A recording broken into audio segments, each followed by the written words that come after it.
नमस्कार दोस्तों, मुद्दे की बात में आपका स्वागत है। सुभाषपा प्रमुख और योगी सरकार में मंत्री ओम प्रकाश राजभर ने अपने सियासी बम से यूपी की सियासत में एक हलचल मचा रखी है। राजभर का दावा है कि उद्धव ठाकरे की शिवसेना और ममता बनर्जी की टीएमसी के बाद अब अगली टूट अखिलेश यादव की समाजवादी पार्टी में होने वाली है।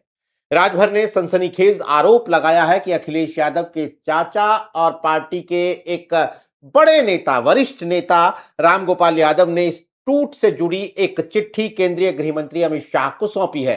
लेकिन राजभर के इस दावे पर सपा की तरफ से आक्रामक पलटवार हुआ है। घोसी के समाजवादी पार्टी के सांसद और पार्टी के वरिष्ठ नेता राजीव राय ने इसे राजभर की बकबाइटिस यानी ज्यादा बोलने की गंभीर बीमारी का नाम दिया है। वार पलटवार के बीच कई सवाल भी हैं।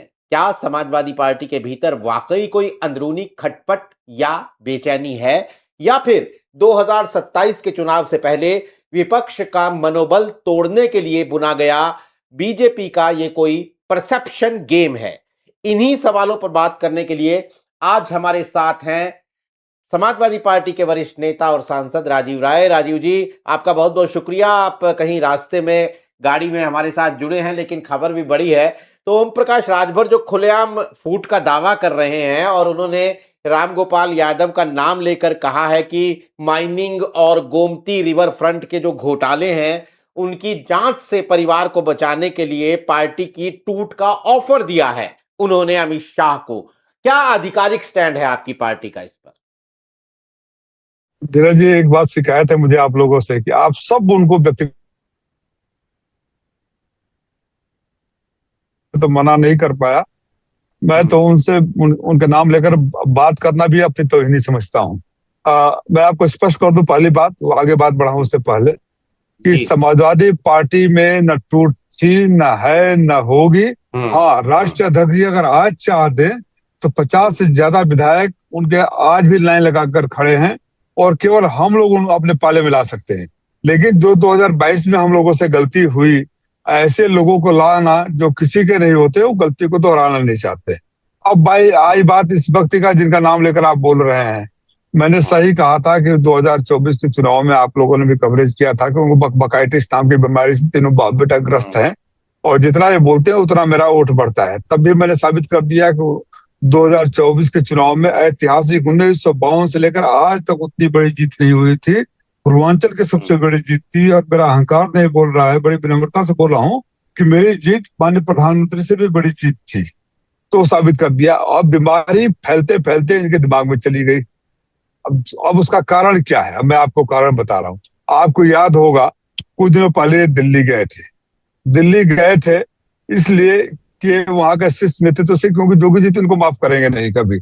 और दिल्ली की लड़ाई में मजबूरी में 6-8 महीना बाद इनको मंत्री बना लिए, लेकिन वो योगी हैं और मठ के हैं तो गाली कैसे भूले होंगे। गाली जिस तरह इन्होंने दिया, गए थे वहां सीट मांगने के लिए। मैं आपको बड़ी जिम्मेदारी से बोल रहा हूँ, हवाई बातें नहीं कर रहा हूँ। और मैंने भी 2-3 दिन से सोच रहा था, ये बात मैंने कल नहीं बोली थी, परसों नहीं बोली थी। मैंने चूंकि दिल्ली में हूँ और मेरा जो संस्कार मिले हैं चंद्रशेखर जी से, जनेश्वर मिश्रा जी से और श्रद्धेय नेताजी से, तो मैं कभी तुम तुम्हारे व्यक्तिगत राजनीति में नहीं रहता, तो मेरे संबंध तो है। मैं भाजपा के कुछ वरिष्ठ नेताओं से संपर्क किया। एक बड़े अच्छे मित्र ने, बड़े नेता, शिष्य थे तो नाम लेना ठीक नहीं होगा, उन्होंने कहा भाई साहब ये आए थे कुछ दिन पहले दिल्ली में और सीट मांगने के, बार्गेनिंग करने के लिए आए। इनको डांट पड़ी कि आपकी पहचान, आपकी हैसियत और औकात 2024 में आपने ठेका लिया दारा चौहान को उपचुनाव में लड़ा, 22 में के बाद वाले जो उपचुनाव हुआ, उपचुनाव में जिताने के लिए, वहां सबसे बड़ी हार हुई। 24 में आपने अपने पुत्र के लिए जीत करके घोसी का सीट लिया, सबसे बड़ी हार वहां हुई। तो आपकी हैसियत और औकात पता चल गया है, इसलिए आपको सीट के बारे में बात मत करिए, जाइए काम करिए, सीट के लिए ज्यादा उम्मीद मत रखिए। वहां से निराश होकर आए। मैं लखनऊ बहुत कम रहता हूँ, जाते आते समय राष्ट्रीय अध्यक्ष जी से मिल लेता हूँ। मुझे लगता है कि नेताओं का काम कोई लखनऊ में नहीं है, जितना क्षेत्र में रहे या जितने अपने जो पार्लियामेंट्री काम है वहां रहे तो अच्छा रहेगा। कल मेरी मुलाकात हुई तो मुझे वहां पता चला कि तमाम लोग इनके जो सूत्राधार पिछली बार थे, इस बार भी सूत्राधार बने हुए थे कि कहीं कोई बात बन सकती है क्या। राष्ट्रीय अध्यक्ष जी ने निश्चित रूप से मना कर दिया, ऐसे लोगों के लिए जगह नहीं है। 2 व्यक्ति हाँ निश्चित रूप से मना कर दिया, कोई जगह नहीं। अब इनकी बौखलाहट ये है कि वहां से फटकार मिली, हमारे यहाँ से दुत्कार मिली। और आप दो व्यक्तियों का आप अपनी लाइब्रेरी में अपने बैकरूम को बोलिएगा कि लाइब्रेरी में खोजे कि माननीय केशव मौर्य और जिनको मैं स्टूल मंत्री सब कहते हैं और इनको मैं मौसमी मंत्री कहता हूँ, एक भी इनका मीडिया से साक्षात्कार नहीं मिलेगा जहां अपने मंत्रालय के रिपोर्ट कार्ड कार्य के बारे में कभी कोई चर्चा किया हो या किसी मीडिया के साथी भी इनसे कोई सवाल किया हो। They have nothing to speak about their own ministry. सुबह से शाम तक बचाने के लिए, सुबह से शाम तक तो अखिलेश यादव जी का समाजवादी पार्टी के बारे में बोलते रहे तो ये लोग नोटिस लेंगे, क्योंकि मुख्यमंत्री जी नोटिस लेते नहीं है। दिल्ली में इनकी हैसियत पता चली गई। तीसरी बात बहुमूल्य मैं बताने जा रहा हूँ, इसको आप अपने सूत्रों से पता कर लीजिएगा। आज 11-12 बजे मैं भी लगा हुआ था कल परसों से, और संपर्क तो ये है सबसे, जो वो लाभी जो राम मंदिर में दक्षिणा चोरी में संलिप्त है उन लोगों की, और मुझे पता चला कल शायद माननीय मुख्यमंत्री जी भी वहां जा रहे हैं और वहां के जो सेक्रेटरी है शायद उनको कहा गया है कि आपको वहां नहीं रहना है। चंपत राय जी के बारे में कहा गया है कि आपको वहां नहीं रहना है जब मुख्यमंत्री जी का कार्यक्रम हो। इसको आप अपने से कंफर्म कर लीजिएगा, जो मुझे जानकारी दी गई।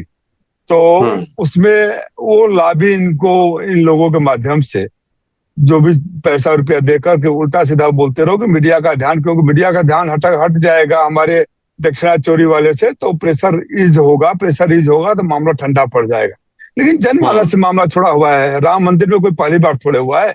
आप लोगों को याद होगा, शायद आपकी भी माता जी या पिताजी, मेरे तो मान दिया था भाई, चंदा में झूठ नहीं बोलूंगा, जब घर घर लेकर ईंट गांव में नहीं चलते थे तो राम से सबकी आस्था जुड़ी हुई थी। तो उस समय भी हमने तो नहीं आरोप लगाया। हिंदू महासभा और तमाम हिंदू धार्मिक संगठनों ने कहा कि चंदे में और सोने की ईंट की चोरी हुई है, चलो बात आई गई हो गई, राम मंदिर बनने लगा। आज भी वो सबूत राष्ट्रीय ऑफिस में उपलब्ध है कि कितने बजे जमीन कितने की खरीदी गई और रात को रजिस्ट्रार ऑफिस खोलकर कंप्यूटर ऑन करके कैसे बेचा गया। 5 लाख की जमीन को 50 लाख में, 5 करोड़ में, आज भी उपलब्ध है। कुछ हुआ नहीं उसमें, आया गया लिपापोती हो गया। मंदिर निर्माण में तमाम धांधली के आरोप लगे। ये तो आस्था से कम मतलब दक्षिणा तो छोड़ देते। अब इस मुद्दे को भटकाने के लिए बिल्ली के मुंह खून लगी थी, मुद्दे को भटकाने के लिए और लाभी इनकी फंडिंग कर रही है। उल जलूल बोलते रहो, ये आदमी पैसे का आदमी है, पैसा दीजिए कुछ भी कर ले, कुछ भी कर सकते हैं ये। और इतना बोल, देखिए ये जो बात आज सुबह ये कह रहे थे, उस बात के लिए इनके पुत्र के ऊपर मैंने दिल्ली के कोर्ट से मानहानि और कंटेम्प्ट क्रिमिनल डिफेमेशन का केस किया हुआ है और वहां जाकर कोर्ट में सब माफी मांगने की बात कर रहे हैं। हमारे वकील ने शर्त रखा है कि जिन मीडिया में, जैसे आज ये बोल रहे थे ना, जिन मीडिया में आपने राजीव राय के बारे में उठपटांग बोला है, अगर ये हमारे क्लाइंट मतलब पेटिशनर अगर सहमत हो तो उन सारे सोशल मीडिया पर जाकर आप माफी मांगिए, तब हम मानेंगे। और ये व्यक्ति फिर आज देखिए, आप बात वहाँ एक खास चैनल पर कोई बात एंकर कुछ और पूछ रही थी और ये कहीं और बोलने लगे। तो ये तो पैसे का आदमी है। ध्यान भटक जाए, पहला बात ध्यान भटक जाए दक्षिणा चोरी से। दूसरा, चूंकि हमारे राष्ट्राध्यक्ष जी ने दुत्कार दिया है, दिल्ली ने इनको फटकार दिया है, तो मानसिक निश्चितता की अवस्था में ये उल जलूल बोल रहे हैं। मेरा आप लोगों से करबद्ध प्रार्थना है कि आपके पास भी तमाम इश्यू है और कम से कम आपका तो मैं गंभीर में आपका देखता रहता हूं, ऐसे व्यक्ति को ज्यादा हाईलाइट करना भी स्वस्थ राजनीति के लिए ठीक नहीं है। ये सब पॉलिटिकल ब्लैकमेलर है। They are not fit to be in the politics and in social life. उनकी भाषा आप सुनते हैं। कल सनातन पांडे जी के नाम ले रहा, आप भूले होंगे कि महेंद्र पांडे जी जिस वरिष्ठ नेता को मन से मां बहन की गालियां जूते मारने की बात इसी व्यक्ति ने किया था।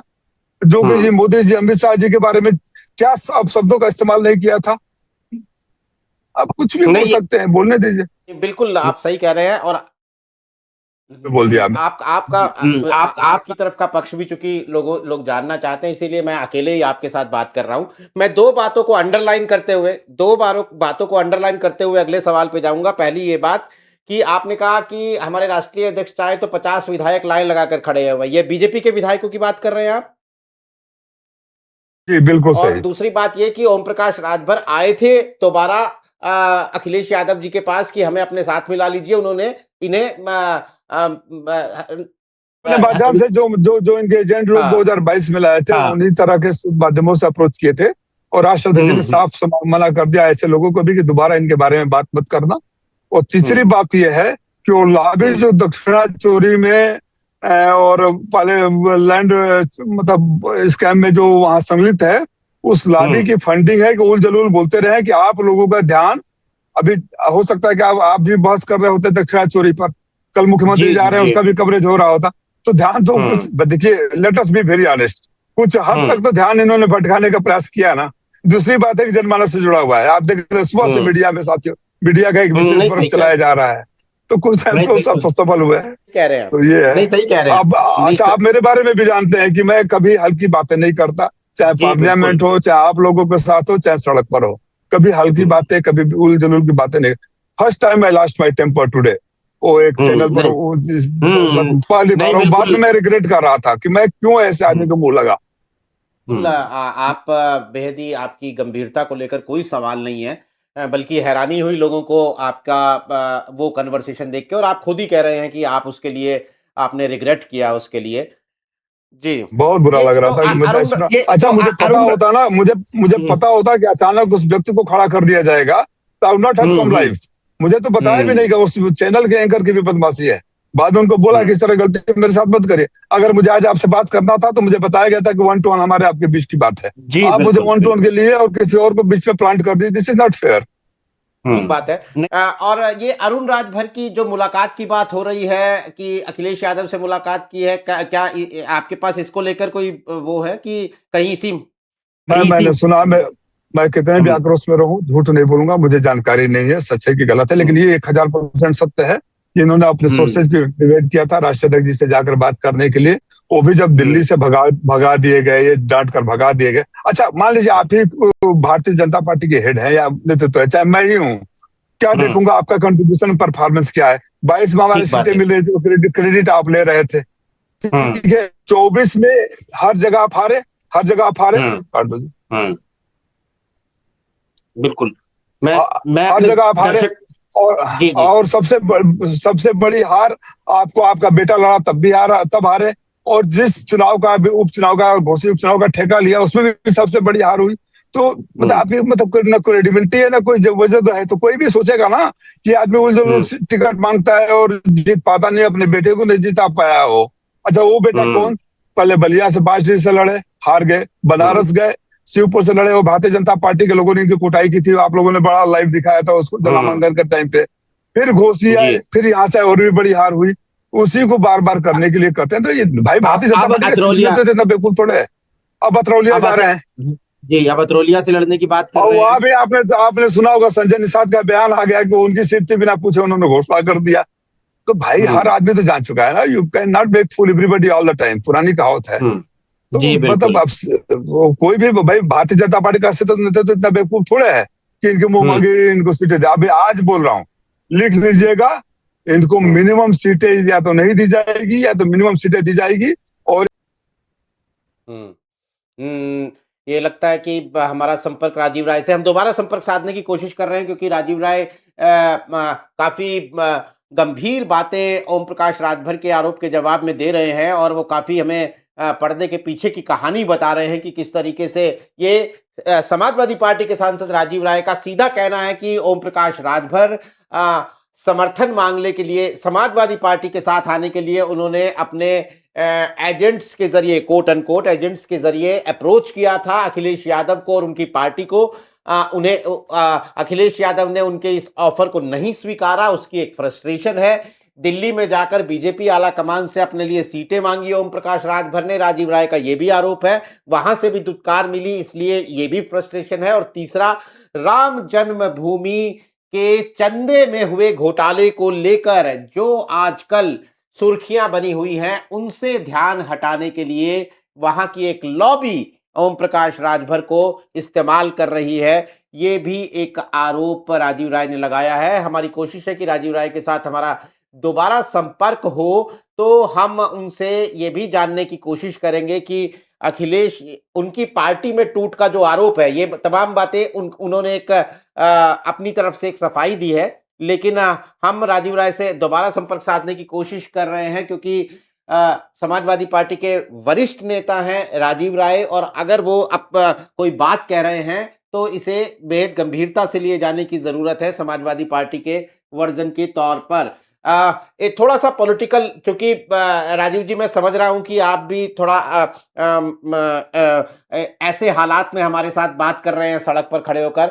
मैं थोड़ी सी पॉलिटिकल बात करना चाहता हूं कि देखिए, हम एक बार इसको अलग रखते हैं, लेकिन आज देश में जो हाल टीएम ममता बनर्जी की पार्टी में हो रखा है, जो हाल उद्धव सेना की पार्टी उद्धव ठाकरे की पार्टी में हो रखा है, शिवसेना में, पिछले कई दिनों से मैंने बहुत सारी डिस्कशंस में देखा, आपने भी देखा होगा, ये बहुत बात होती थी कि देखिए क्षेत्रीय पार्टियां टूट रही हैं, लेकिन अखिलेश यादव ने अपनी पार्टी को बचाया हुआ है। और 2024 से ही अखिलेश यादव ने बहुत टैक्टिकली एक मैच्योर पॉलिटिशियन की तरह अपनी पार्टी के अंदर कोई भेदभाव की तमाम शिकायतों को दूर करते हुए उसे इंटैक्ट रखा हुआ है।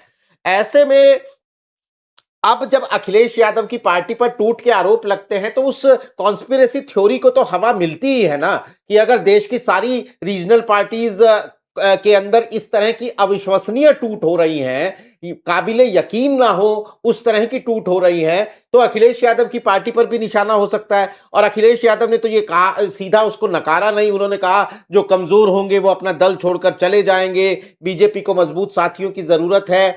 तो क्या अ, अ, मतलब अ, कहीं कोई कॉन्फिडेंस डोला हुआ है क्या?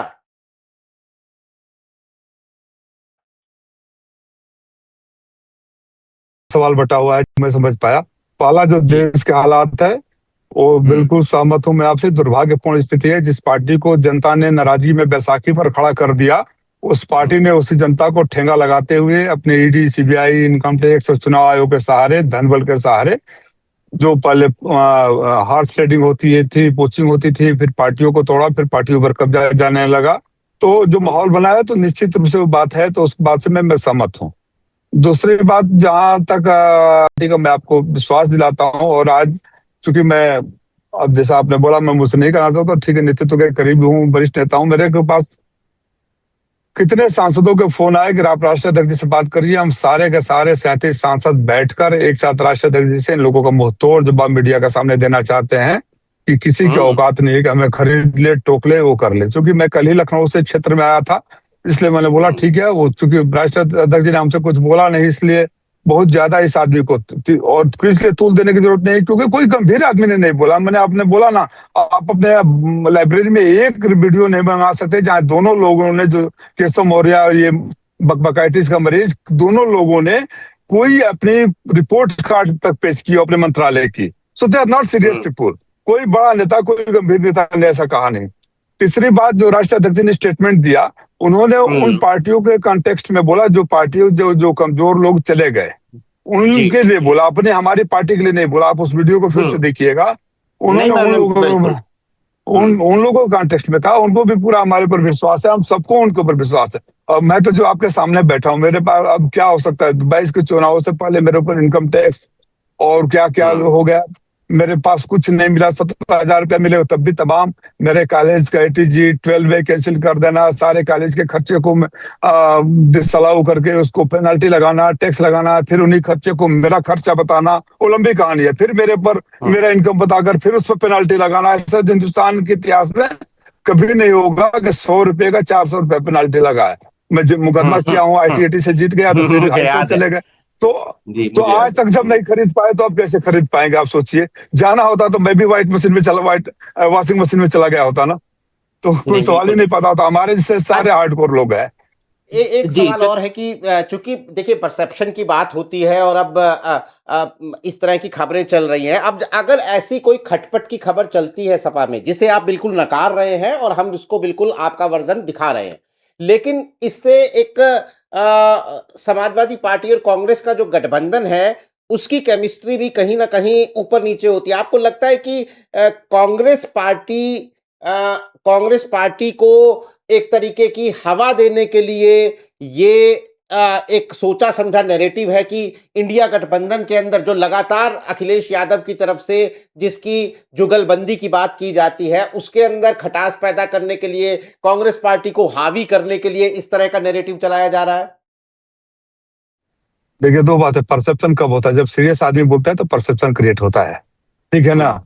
नॉन सीरियस पे कोई अब सड़क पर चलकर विक्षिप्त अवस्था में कुछ बोलने लगे तो जनता का परसेप्शन वो क्या कह रहा है उस पर नहीं जाएगा।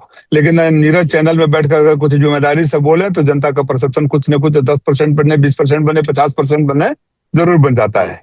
तो दोनों इंडिविजुअल नॉन सीरियस आदमी है, इनको कोई गंभीरता, इनकी पार्टी खुद गंभीरता से नहीं लेती, इसलिए दूध कर भगा दिए गए हैं।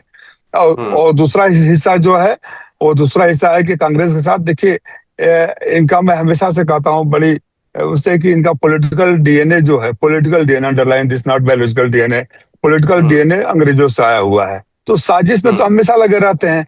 लेकिन अच्छी बात यह है कि दोनों कांग्रेस और समाजवादी पार्टी के शीर्ष नेतृत्व इस बात को जानते हैं और पहले से तैयार हैं इस बात के लिए कि इस तरह को वो लोग करेंगे। और जिस तरह इंडिया गठबंधन ने इनको मात दिया था 24 में, सब मिलकर इनको मात देंगे 27 में भी। और अगले साल जब हम अगर अगला साल तो मतलब बहुत लंबा टाइम बता दिया, उससे पहले ही जब मैं आपसे बात कर रहा हूँ तो समाजवादी पार्टी की सरकार बन होगी प्रदेश में।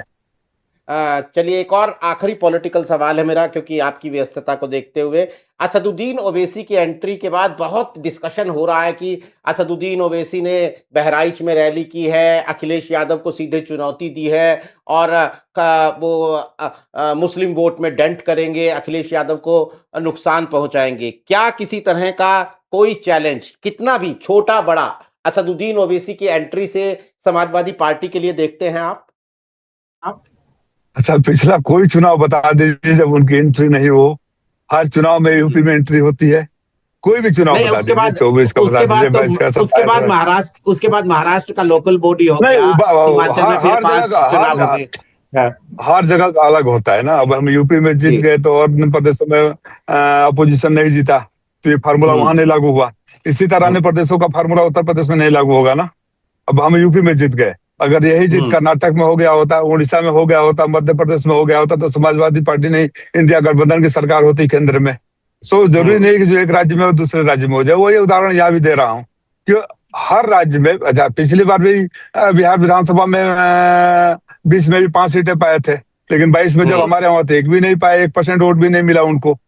बिल्कुल इसी तरह, हाँ, इसी तरह 24 में नहीं मिला। तो ये पहली बार थोड़े कर, हर चुनावी के मौसम में ये आते हैं। उत्तर प्रदेश की जनता मैच्योर है, जानते हैं कि कौन क्या है और किसकी रिमोट किसके हाथों में है। सो दैट कोई डिफरेंस नहीं होने वाला है, कोई फर्क नहीं पड़ने वाला है। इसीलिए हम इनको सीरियसली नहीं लेते हैं। बात आप यूपी तक पर एक बार फिर आपसे मैं वो आपकी गारंटी चाहता हूं। आम आदमी पार्टी का उदाहरण देकर, शिवसेना का उदाहरण देकर, टीएमसी का उदाहरण देकर सोशल मीडिया पर एक बहस छिड़ी हुई है कि कहीं भी टूट हो सकती है। क्या राजीव राय ये यूपी तक के प्लेटफॉर्म पर कह रहे हैं कि समाजवादी पार्टी में इसकी कोई संभावना नहीं है और ये टूट नहीं होगी? लोकतंत्र में यकीन करने लगे वाले पत्रकार और देश के करोड़ों लोगों के कहना चाहता हूं कि ये साजिश करने वाले हैं, दक्षिणा चोरी से ध्यान भटकाने वाले, फ्रस्ट्रेशन में चुपारी लिए कि दक्षिणा चोरी पर बहस शिफ्ट हो जाए, इसलिए बकवास कर रहे हैं। कोई टूट नहीं होगी। कोई भाजपा का भी सीरियस नेता ने कोई बात नहीं कहा है और मैं एकदम 1000% कर रहा हूं, न कोई टूट थी, न है, न होगी, नहीं होगी, नहीं होगी, नहीं होगी। वो राजकुमार के डायलॉग की तरह होगा होगा होगा। तो हमारी समाजवादी पार्टी की सरकार आएगी, आएगी और आएगी। राजीव जी, आपका बहुत बहुत शुक्रिया इस एकदम बेतकल्लुफ बातचीत के लिए, और आपने अपना वक्त दिया हमें, इसके लिए बहुत बहुत शुक्रिया आपका। तमाम दर्शकों का भी आभार। दोस्तों नमस्कार।